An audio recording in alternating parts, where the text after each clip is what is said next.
Assalamualaikum warahmatullahi taala wabarakatuh, teman-teman yang dimuliakan oleh Allah Subhanahu wa taala. Mudah-mudahan kalian semuanya diberikan kesehatan dan diberikan kelancaran.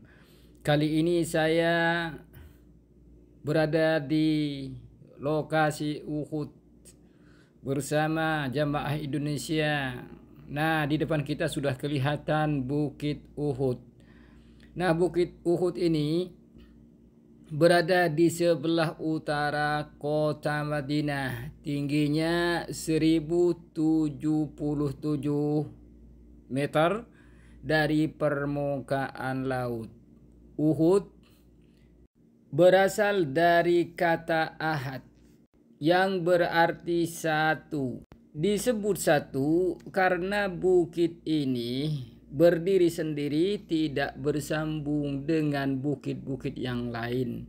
Sedangkan bukit-bukit atau gunung-gunung yang berada di kota Madinah ini bersambung dengan bukit-bukit yang lain. Makanya Uhud ini dinamakan Uhud yang berarti satu.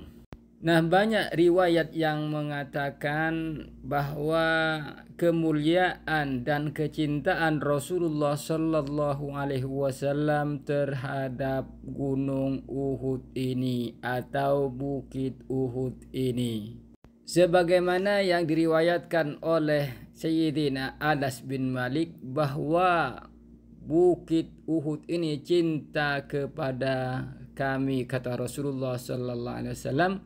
Kemudian Rasulullah Shallallahu Alaihi Wasallam mencintainya.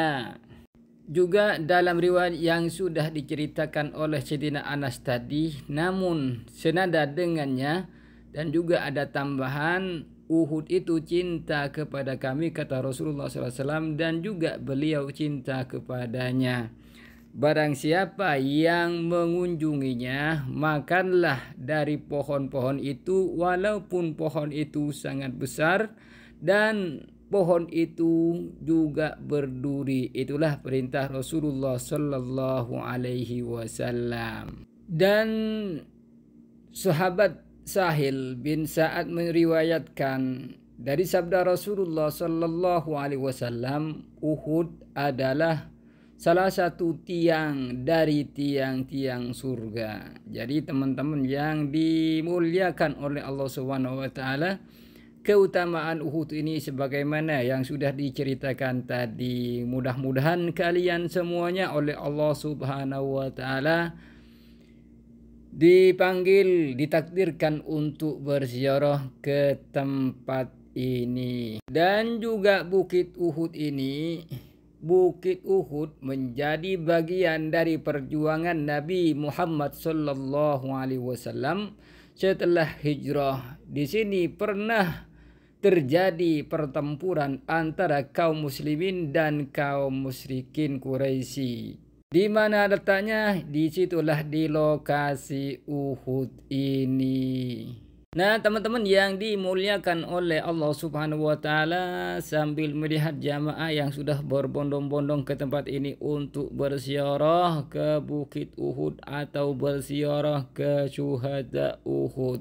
Nah, di samping kanan adalah sebuah bukit kecil. Nah, tidak jauh dari lokasi Uhud yang penuh dengan orang di atasnya, itulah yang dikenal dengan Bukit Rumah atau Bukit Pemanah.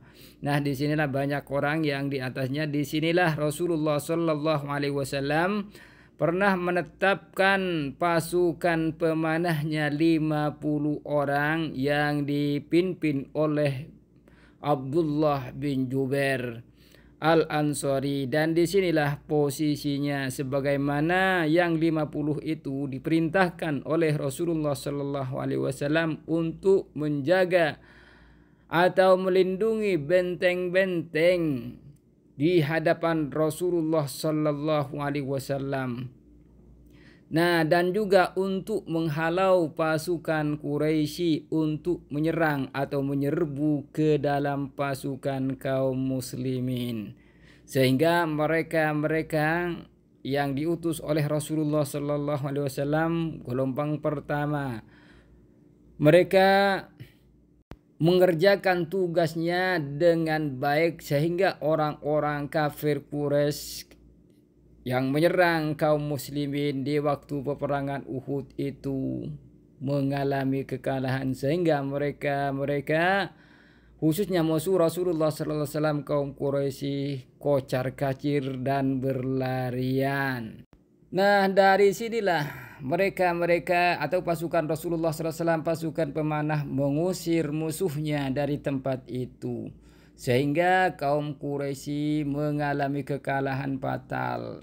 Namun kita tidak menyangka bahwa mereka oleh setan digoda melihat di bawah ada harta peninggalan orang-orang Quraisy Mekah yang sudah bergeletak di sana, dan mereka yang lain di bawah mengumpulkan harta-harta yang ditinggalkan oleh orang Quraisy. Namun di atas pasukan pemanah 40 orang turun untuk membantu teman-temannya.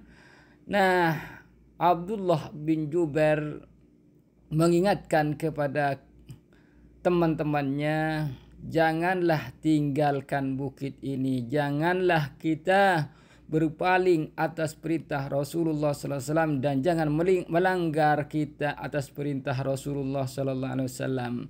Namun mereka tidak memperdulikan atas instruksi dari Abdullah bin Jubair ini.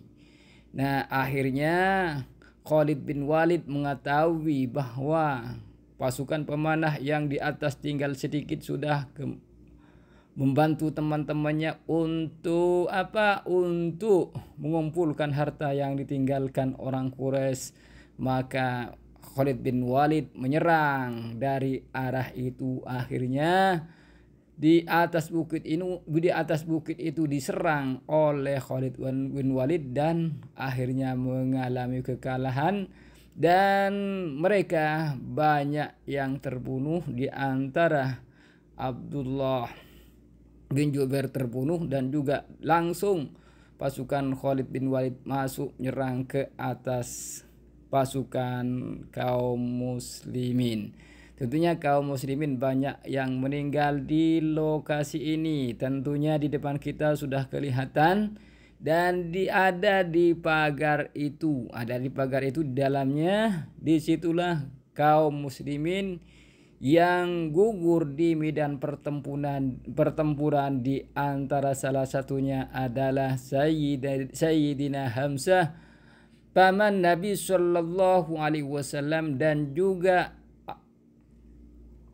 Mus'ab bin Umair, dan juga sahabat-sahabat yang lain. Dan disitulah yang dimakamkan. Banyak orang yang berziarah di sana mengucapkan salam kepada beliau-beliau yang meninggal di tempat itu atau yang gugur di medan peperangan Uhud ini.